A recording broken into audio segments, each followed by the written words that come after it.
Biru sama Bu Wilza di sini. Dan hari ini kita akan bahas hal-hal yang menarik. Stay tune.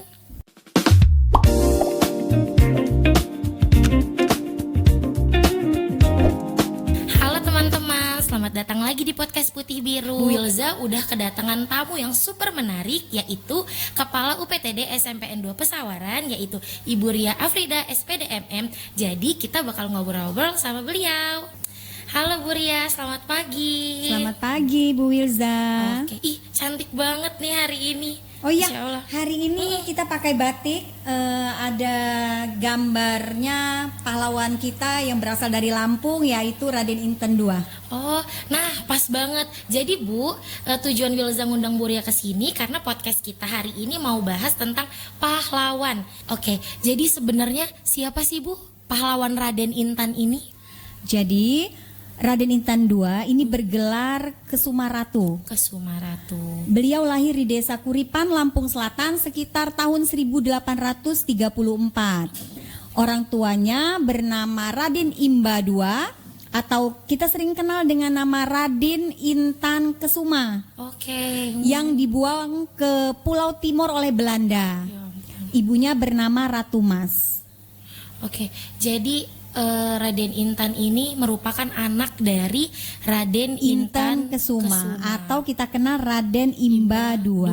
Oke, boleh nggak sih Bu diceritain kira-kira strategi perjuangan atau peperangannya? Karena kan beliau sendiri ini pasti ikut ya Bu, ikut andil dalam peperangan betul ini. sekali. Oke, gimana tuh Bu? Jadi Raden Inten II ini dinobatkan sebagai Ratu Darah Putih itu pada tahun 1850 saat beliau berusia 16 tahun. Masih belia sekali ya Bu Wilza ya. Iya, benar-benar. Jadi sejak itu Raden Intan II ini mulai membangkitkan perlawanan terhadap penjajah Belanda, memperkuat benteng pertahanan dan mempersiapkan pasukannya secara strategis. Secara strategis.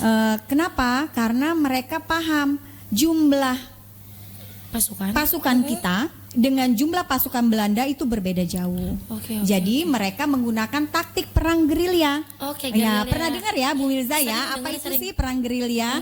Yaitu perang yang dilakukan secara sembunyi-sembunyi. Jadi perang gerilya ini dilakukan karena ketimpangan jumlah pasukan tadi. Pasukannya Raden Intan II ini dalam berperang ini menggunakan keris. Ya, kemudian meriam buatan sendiri, pakai pedang batik. Senjata ini diperoleh dari perdagangan keluarga sejak masa kakeknya, yaitu Raden Inten I. Oke. Dari perang ini Belanda beberapa kali gagal. Ya, dalam operasi besar. Sehingga akhirnya menawan Raden Inten II pada bulan Oktober tahun 1856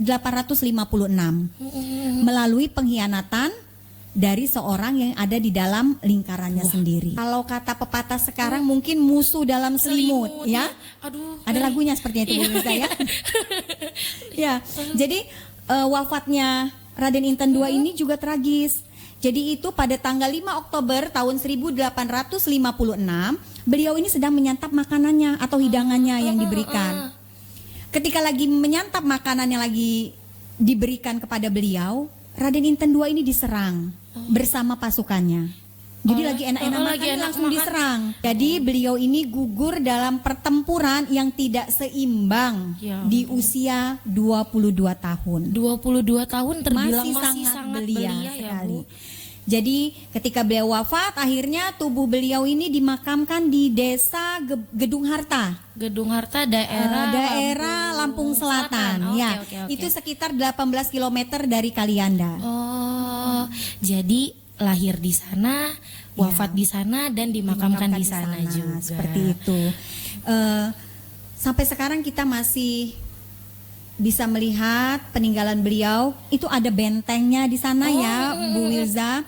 Jadi di sana itu kita bisa melihat ada, kalau tidak salah itu Bu Wilza, makam dan benteng besar Cempaka namanya itu di sana. Di Lampung Selatan. Itu menjadi objek wisata. Oh, keren.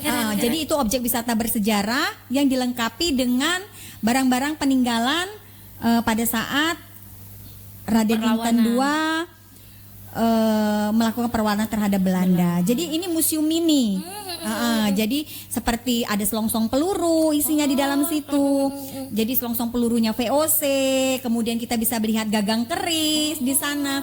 Ada perhiasan logam dan artefak lainnya. Itu Keren ya, Bu, ya? itu ada di Benteng Cempaka. Nanti Di daerah. kapan-kapan kita Boleh, bisa boleh. mengunjungi. Tapi kalau nggak salah selain peninggalan-peninggalan bersejarah, Raden Intan ini juga meninggalkan nama besarnya ya Bu untuk Betul. untuk daerah kita Untuk sendiri. daerah kita sendiri bisa kita lihat ada universitas Iya, ya.